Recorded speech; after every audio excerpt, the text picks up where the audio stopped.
والصلاة والسلام على أشرف الأنبياء والمرسلين نبينا محمد وعلى آله وأصحابه أجمعين.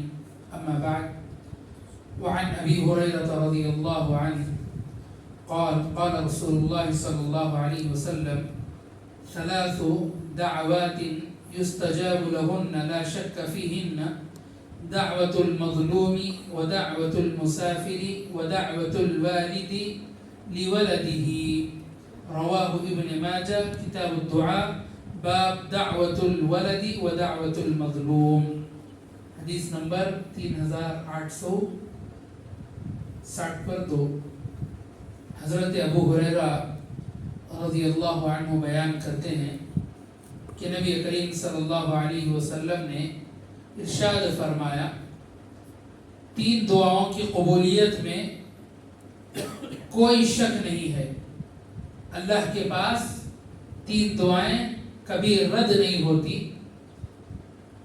دعوت المظلوم، مظلوم کی دعا، مظلوم کی آہ، ودعوت المسافر، اور مسافر کی دعا، ودعوت الوالد لولده، اور اسی طرح والد کی دعا، باپ کی دعا اپنے بیٹے کے لیے، یہ کبھی رد نہیں ہوتی.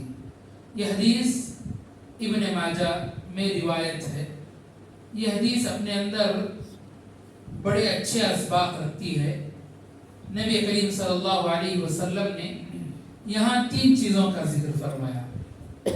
یہ دعوت المظلوم بہت بڑی چیز ہے، کیونکہ انسان جب کسی پر ظلم کرتا ہے تو اس کی آہ جو ہے، اس کی بد دعا سیدھے اللہ تک جاتی ہے، اور اللہ تبارک و تعالی یہ نہیں دیکھتا کہ وہ بندہ فاسق ہے یا فاجر ہے.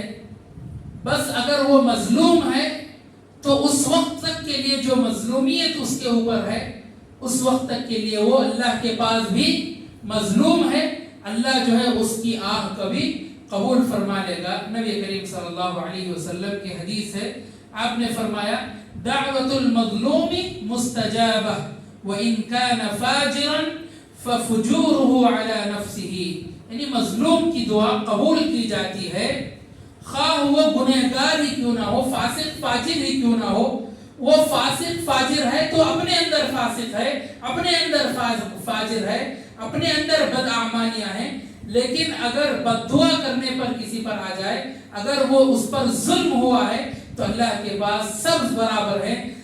مظلوم جو ہے سب برابر ہیں، چاہے وہ اچھا آدمی ہو، نیکوکار ہو، یا فاجر و فاسق ہو. ان دونوں میں اللہ کے پاس فرق نہیں ہے. اسی لیے میرے بھائیوں، ہم جو ہے ان کا مال ہڑپ کرتے ہیں، لوگوں کو ستاتے ہیں، یہ نہیں سمجھتے کہ اللہ تبارک و تعالی ان کی دعا کو قبول کرنے والا ہے. اگر صحابہ کرام رضوان اللہ علیہم اجمعین کی زندگی کو دیکھا جائے تو صحابہ کرام رضوان اللہ علیہم اجمعین کو جب اللہ کے رسول نے جب کبھی جو ہے نصیحت کی، حضرت معاذ بن جبل رضی اللہ عنہ کے بارے میں آتا ہے کہ جب اللہ کے رسول نے جب یمن کو بھیجا تو یہ نصیحت کی: اے معاذ، اتق اللہ واتقوا دعوت المظلوم فإنه ليس بينه وبين الله حجاب. اے معاذ، مظلوم کی آہ سے بچو. دوسری حدیث میں نبی کریم صلی اللہ علیہ وسلم نے فرمایا، حضرت ابو ہریرہ راوی ہے، بیان کرتے ہیں کہ 3 بندے ایسی ہیں جن کی دعا رد نہیں ہوتی. کون ہیں؟ ایک الامام العادل، ایک جو ہے انصاف کرنے والا حکمران، انصاف کرنے والا بادشاہ. کیونکہ انسان کے پاس کیا ہے، جب طاقت آ جاتی ہے تو اس کا کیا ہوتا ہے، طاقت کا نشہ چڑھ جاتا ہے. ایسے وقت میں وہ دوسروں پر ظلم کرنا یہ عام بات ہے ہر بادشاہ کے لیے، لیکن اللہ نے خاص کیا ہے ان لوگوں کے لیے. اور جو انصاف پسند بادشاہ ہوتا ہے اس کے لیے اللہ نے کئی خوشخبریاں دی ہیں.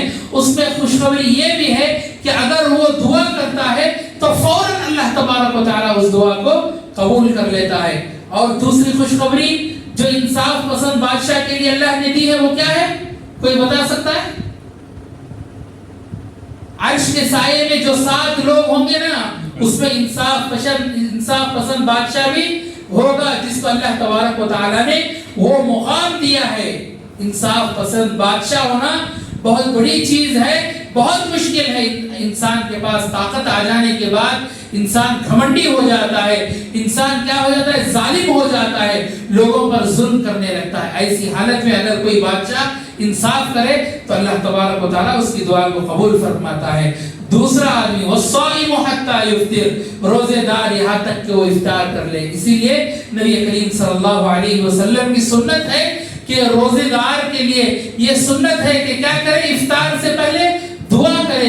افطار سے پہلے کی دعا اللہ تبارک و تعالیٰ قبول کرتا ہے، یہ روزے دار کی دعا ہے۔ اسی طرح ودعوت المظلوم، اور اسی طرح مظلوم کی دعا، مظلوم کی بد دعا، مظلوم کی آہ اگر اللہ تک جا پہنچتی ہے تو اللہ تبارک و تعالیٰ اسے رد نہیں کرتا۔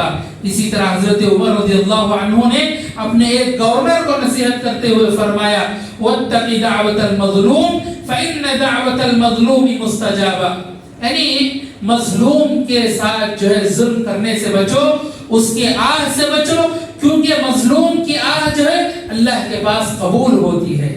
اور اس کے بعد اس حدیث میں دوسری چیز مسافر کا تذکرہ کیا۔ مسافر کے ساتھ اگر کوئی بدتمیزی کرے، اگر کوئی اسے مار پیٹ کرے، ظلم کرے، اس کا مال چھین لے تو ظلم میں شمار ہوگا۔ اگر بد دعا دے دیتا ہے، اس کے منہ سے آہ نکل جاتی ہے، وہ آہ بھی کیا ہوتی ہے، اللہ کے پاس ڈائریکٹ چلے جاتی ہے۔ اور اسی طرح اس کے برخلاف اگر کوئی مسافر کے ساتھ اچھا برتاؤ کرے، اچھے اخلاق کے ساتھ پیش آئے، اسے جو ہے اپنا کھانا پیش کرے، اپنے کھانے میں اسے جو ہے ملا لے، اگر اس کے ساتھ اچھا برتاؤ کرے تو اللہ تبارک و تعالیٰ نے اس کے لیے بھی خوشخبری دی ہے کہ اس کے لیے کیا ہے، نیکیاں ہیں، اجر و ثواب ہیں۔ اسی طرح تیسرا آدمی کون ہے، باپ جو اپنے بیٹے کے لیے دعا دیتا ہے، اپنے بیٹے کے لیے دعا کرتا ہے، اس کی دعا کبھی رد نہیں ہوتی۔ اس میں بھی وہی بات ہے، والدین اگر بچوں کے لیے دعا کرتے ہیں تو کیا ہے، والدین کی دعا بچوں کے لیے قبول ہوتی ہے۔ ضرور آپ کیا کریں، اپنے بچوں کے لیے دعا کریں، مستقبل کی دعا کریں، آخرت کی دعا کریں، دینداری کی دعا کریں، قرآن کی سمجھ کی دعا کریں، احادیث کے یاد کرنے کی دعا کریں، ان کے ایمان پر مضبوطی کی دعا کریں، توحید پر کامزن رہنے کی دعا کریں، ساری زندگی جو ہے ایمان پر رہنے کی دعا کریں۔ اپنے بچوں کو بچپن ہی سے اچھی دعاؤں کو جو ہے کرتے رہنا چاہیے، تاکہ جب بچے آگے بڑھیں، جب بچے بڑے ہوں تو کیا ہوتا ہے، بچوں کو دعاؤں کا اثر ہوتا ہے۔ اسی لیے نبی کریم صلی اللہ علیہ وسلم نے فرمایا کہ تم جو ہے اپنے بچوں کو بد دعا نہ دو، خاص کر ماں کے بارے میں کہا کہ کیونکہ بچوں سے زیادہ ماں جو ہے اٹیچ ہوتی ہے، ماں ہمیشہ زیادہ بچوں کے ساتھ رہتی ہے، ہمیشہ جو ہے بچوں کی شرارتوں پر ماں کو غصہ آتا ہے، تو ایسے وقت میں ماں جو ہے ایسے جملے نکالتی ہے جس کی وجہ سے وہ جملے کیا ہوتے ہیں، اللہ تک جا پہنچ جاتے ہیں، اپنے بچوں کو بددعا دیتی ہے، نہ چاہتے ہوئے جانے انجانے میں اپنے بچوں کو ایسی بات نہ کہیں جو آگے چل کر اپنے بچوں کو وہ بددعا ثابت ہو۔ اسی لیے ہمیشہ بچوں کے لیے اچھے الفاظ استعمال کریں، بچوں کے لیے عزت جو ہے بھرے الفاظ استعمال کریں۔ اسی لیے بعض جو والدین ہوتے ہیں کیا کرتے ہیں، جیسے ہی بچے پیدا ہوتے ہیں اس وقت سے لے کر جب تک بچے ان کی آنکھوں کے سامنے رہتے ہیں اس وقت تک کیا کرتے ہیں، عزت و احترام کے ساتھ پیش آتے ہیں۔